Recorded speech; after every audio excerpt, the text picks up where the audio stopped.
Inilah kisah tentang keberanian Presiden Jokowi menantang kapal-kapal tempur Cina di perairan Natuna.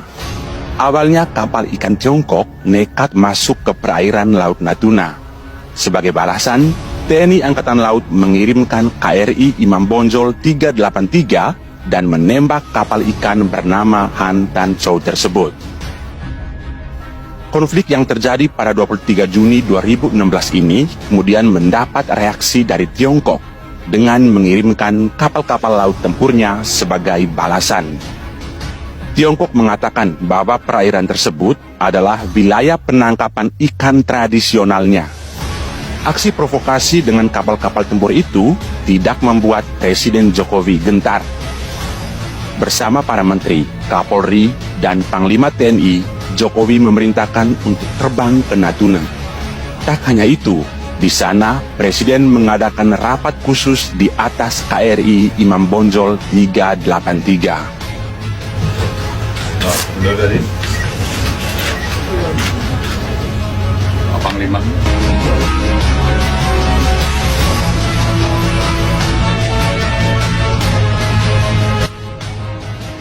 Kehadiran Jokowi KRI Imam Bonjol 383 tersebut merupakan kode keras bagi Tiongkok bahwa perairan Natuna adalah milik Indonesia.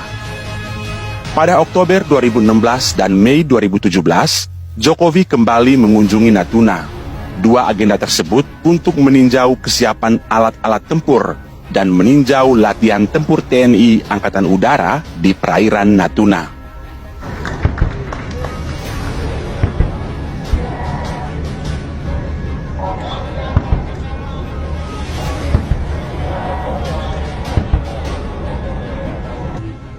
Operasi lintas udara atau LIDO merupakan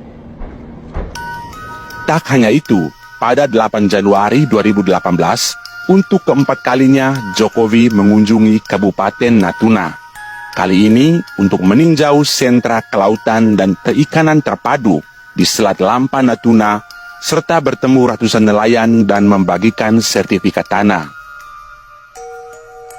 Jokowi juga meninjau kapal-kapal TNI KRI Usman Harun dan KRI Karel Sasuit Tubun.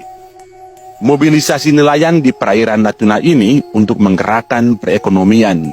Jokowi berharap dengan menggerakkan ekonomi yang ditunjang fasilitas dan sumber daya keamanan akan menjamin stabilitas di wilayah Natuna Utara. Tidak masuk dalam teritorial Indonesia. Ini yang tolong dibedakan.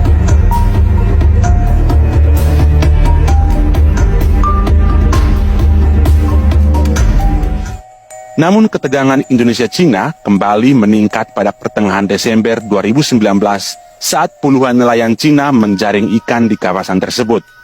Kemudian pada 8 Januari 2020, Presiden Jokowi berkenan melihat ke lokasi. Kedatangan Jokowi itu disikapi oleh penjaga pantai dan nelayan Cina dengan menjauh dari lokasi tersebut. Karena itulah sikap Presiden Jokowi tegas. Presiden menegaskan tidak ada tawar-menawar soal kedaulatan.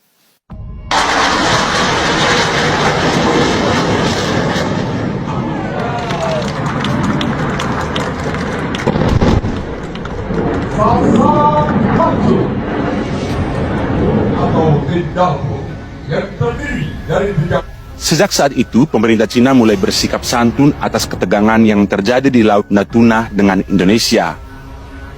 Kini, Cina menilai bahwa masalah ini hanya perlu diselesaikan dengan komunikasi yang baik antara kedua negara. Padahal sebelumnya, Cina lebih bersikap keras dengan mengirimkan kapal tempurnya.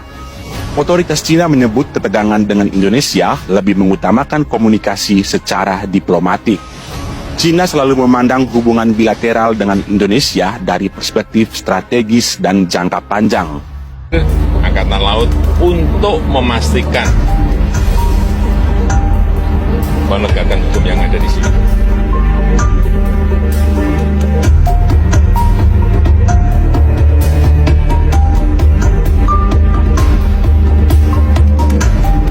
Tanggapan daripada nelayan memang udah agak resah. Tapi kalau kita dengar lagi penjelasan daripada Bapak Presiden tadi, nampaknya kan tak pengaruh. Tapi itulah harapan kita supaya untuk kami yang nelayan ini tak menjadi takut, Pak. Dari dulu sampai sekarang Natuna ini adalah Indonesia, teritorialnya Indonesia. Jelas penduduknya 81.000, juga masuk dalam salah satu dari 514 kabupaten dan kota Indonesia. Apalagi yang harus dipertanyakan? Tidak ada. Dan yang namanya kedaulatan itu tidak boleh ditawar, tidak ada tawar-menawar untuk kedaulatan. Tapi kita juga harus tahu, apakah kapal negara asing ini masuk teritorial kita atau tidak. Tidak ada yang masuk ke teritori kita. Jadi saya tanyakan ke Panglima, apakah ada kapal yang masuk ke teritorial Indonesia? Tidak ada.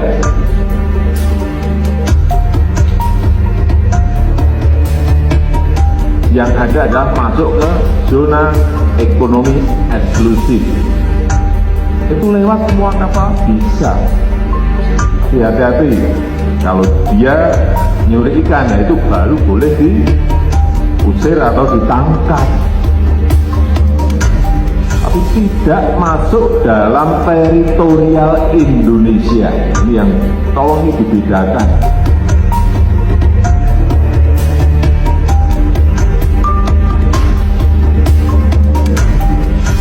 Kami bersyukur kepada pemerintah, khususnya Presiden telah memperhatikan kami perbatasan Natuna, dan kami mohon kami masyarakat kecil dan pesisir nelayan harus diperhatikan.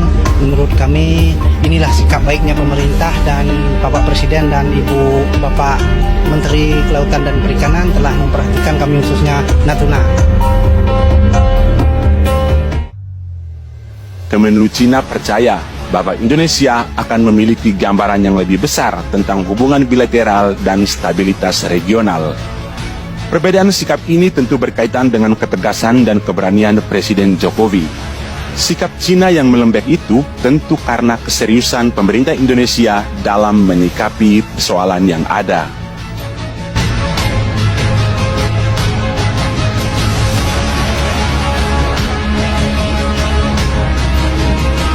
Sehingga tanda bukti hak hukum atas tanah, atas lahan tanah yang berupa sertifikat ini diberikan kepada masyarakat di Kabupaten Natuna.